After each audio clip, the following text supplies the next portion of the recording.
Choosing a profession. English എഴുത്തുകാരിയായ Mary Lamb എഴുതിയ കവിതയാണ് ചൂസിങ് എ പ്രൊഫഷൻ. സെംപ്രോണിയ എന്നത് മേരി ലാംബിൻ്റെ തൂലികാ നാമമാണ്. സമൂഹത്തിലെ യാഥാർത്ഥ്യങ്ങളും വിക്ടോറിയൻ ഇറയിലെ ആദർശങ്ങളുമാണ് ഈ കവിതയിൽ മേരി ലാംബ് അവതരിപ്പിച്ചിരിക്കുന്നത്. നമുക്കിനി കവിതയിലേക്ക് പോകാം. A Creole boy from the West Indies brought to be in European learning taught. Some years before to Westminster he went, to a preparatory school was sent. When from his artless tale the mistress found, the child had not one friend on English ground. She even as if she his own mother were, made the dark Indian her particular care. Oft on her favourite's future lot she thought. To know the bent of his young mind she sought, for much the kind preceptress wished to find, to what profession he was most inclined, that where his genius led they might him train. For nature's kindly bent she held not vain, but vain her efforts to explore his will. The frequent question he evaded still, till on a day at length he to her came, joy sparkling in his eyes, and said the same trade he would be those boys of colour wear, who dance so happy in the open air. It was a troop of chimney-sweeping boys, with wooden music and obstreperous noise, in tarnished finery and grotesque array, were dancing in the streets the 1st of May. ഈ കവിതയിൽ പ്രധാനമായും 2 കഥാപാത്രങ്ങളാണുള്ളത്. കവിതയുടെ ആദ്യ ഭാഗത്ത് പരാമർശിക്കപ്പെടുന്ന Creole boy ആണ് ആദ്യത്തെ കഥാപാത്രം. West ഇൻഡീസിൽ ജനിച്ച യൂറോപ്യൻ വംശജരെയാണ് ക്രിയോൾ വംശജർ എന്ന് പറയുന്നത്.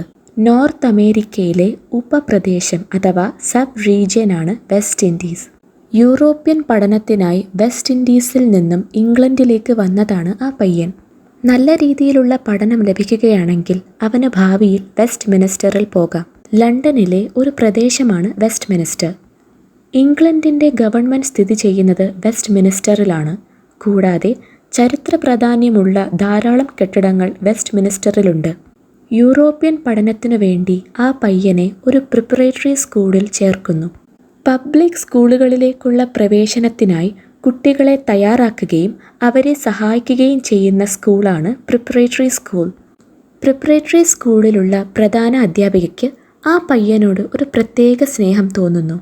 വെസ്റ്റ് മിനിസ്റ്ററിൽ നിന്നും ഇംഗ്ലണ്ടിലേക്കുള്ള യാത്ര അവൻ നിഷ്കളങ്കമായി അവതരിപ്പിച്ചപ്പോൾ ഇംഗ്ലണ്ടിൽ അവന് പരിചയക്കാരായി ആരുമില്ലെന്ന് ആ അധ്യാപികയ്ക്ക് മനസ്സിലായി. അതുകൊണ്ട് തന്നെ അവന് ഒരു അമ്മയുടെ സ്നേഹം കൊടുക്കാൻ അവർ തയ്യാറായി. പതുക്കെ പതുക്കെ അവൻ്റെ ഇഷ്ടങ്ങൾ മനസ്സിലാക്കാൻ അവർ ആഗ്രഹിച്ചു.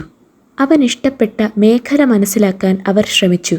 അവൻ ചെയ്യാൻ ആഗ്രഹിക്കുന്ന ജോലി എന്താണെന്ന് മനസ്സിലാക്കാൻ ശ്രമിച്ചു.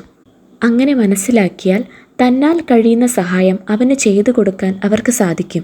അവൻ്റെ ഇഷ്ടപ്പെട്ട മേഖലയ്ക്കനുസരിച്ച്, ഇഷ്ടപ്പെട്ട ജോലിക്കനുസരിച്ച് അവനെ നയിക്കാനും ആ ജോലി നേടിയെടുക്കാനുള്ള സഹായങ്ങൾ നൽകാനും അവർക്ക് കഴിയും. അവനായിരുന്നു അവരുടെ വിദ്യാർത്ഥികളിൽ അവർക്ക് ഏറ്റവും പ്രിയപ്പെട്ടവൻ. അവൻ്റെ ഉള്ളിലെ കഴിവ് മനസ്സിലാക്കി അതിനനുസരിച്ചുള്ള ജോലി നേടിക്കൊടുക്കാൻ അവനെ തയ്യാറാക്കണമെന്ന് അവർ ആഗ്രഹിച്ചു. പ്രകൃതി അവനിൽ എന്തെങ്കിലും പ്രചോദനം നൽകിയിട്ടുണ്ടാകുമെന്ന് അവർ കരുതി. അതുകൊണ്ട് തന്നെ അവൻ്റെ ഇഷ്ടങ്ങൾ മനസ്സിലാക്കാനുള്ള എല്ലാ വഴികളും അവർ ശ്രമിച്ചു. അവന് ചെയ്യാൻ താല്പര്യമുള്ള ജോലിയെക്കുറിച്ച് അവർ അവനോട് നിരന്തരം ചോദിക്കുമായിരുന്നു. എന്നാൽ അവൻ ആ ചോദ്യത്തിന് മറുപടി നൽകാതെ ഒഴിഞ്ഞു മാറിക്കൊണ്ടിരുന്നു. അവൻ തൻ്റെ ഇഷ്ടപ്പെട്ട മേഖല മനസ്സിലാക്കുന്ന, തൻ്റെ കഴിവ് തിരിച്ചറിയുന്ന ആ ദിവസത്തിനു വേണ്ടി അവർ കാത്തിരുന്നു. അങ്ങനെ ആ ദിവസം വന്നെത്തി. പ്രചോദനമേറ്റ മുഖത്തോടുകൂടെ അവൻ അവരെ സമീപിച്ചു. സന്തോഷം കൊണ്ട് അവൻ്റെ കണ്ണുകൾ തിളങ്ങിയിരുന്നു. വെളിയിൽ തൻ്റെ അതേ നിറത്തിലുള്ള, ഒന്നിനെക്കുറിച്ചും ചിന്തിക്കാതെ സന്തോഷത്തോടെ നൃത്തം ചെയ്യുന്ന പയ്യന്മാരെ അവൻ ചൂണ്ടിക്കാട്ടി. അവർ ചെയ്യുന്ന ജോലിയാണ് തനിക്ക് വേണ്ടതെന്ന് അവൻ പറഞ്ഞു. അവരെ പോലെ ഒന്നിനെക്കുറിച്ചും ചിന്തിക്കാതെ സന്തോഷത്തോടെ നൃത്തം ചെയ്യുന്ന ജോലി. അവൻ ചൂണ്ടിക്കാട്ടിയ പയ്യന്മാരെ കണ്ടപ്പോൾ അധ്യാപിക ഞെട്ടിപ്പോയി. ചിമ്മിനി തൂപ്പുകാരാണ് ആ പയ്യന്മാർ.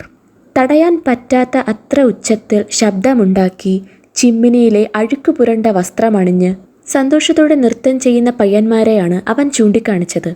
വളരെ വിചിത്രമേറിയതായിരുന്നു ആ പയ്യന്മാരുടെ പെരുമാറ്റം. ഇതെല്ലാം കണ്ട് എന്ത് പറയണമെന്നറിയാതെ അധ്യാപിക വിഷമിച്ചു. 1666 സെപ്റ്റംബർ 2-ാം തീയതിക്കും 5-ാം തീയതിക്കുമിടയിൽ ലണ്ടനിൽ വലിയ തീപിടുത്തമുണ്ടായി. തീപിടുത്തം കാരണം നേരിടേണ്ടി വന്ന നാശനഷ്ടത്തിൻ്റെ ഫലമായി കെട്ടിടങ്ങൾ പണിയുന്നതിന് പുതിയ നിയമം വന്നു. അതുകൊണ്ട് തന്നെ ചിമ്മിനികൾ പുതിയ രീതിയിൽ പണിയാൻ തുടങ്ങി. പുതിയ രീതി അനുസരിച്ച് ചിമ്മിനിക്കുള്ളിൽ വളരെ ഇടുങ്ങിയ വഴിയാണ്. മാത്രമല്ല, ചിമ്മിനിയുടെ പ്രവർത്തനത്തിന് തടസ്സമാകുന്ന ഒന്നും തന്നെ ഉണ്ടാവാൻ പാടില്ല. നിരന്തരമായിട്ടുള്ള ഉപയോഗത്തിനു ശേഷം ചിമ്മിനി വൃത്തിയാക്കിക്കൊണ്ടേയിരിക്കണം.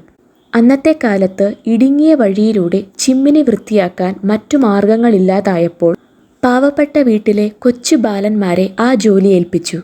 ഇതിനുശേഷമാണ് ചിമ്മിനി വൃത്തിയാക്കാൻ ബാലന്മാരെ ഉപയോഗിച്ചു പോന്നത്.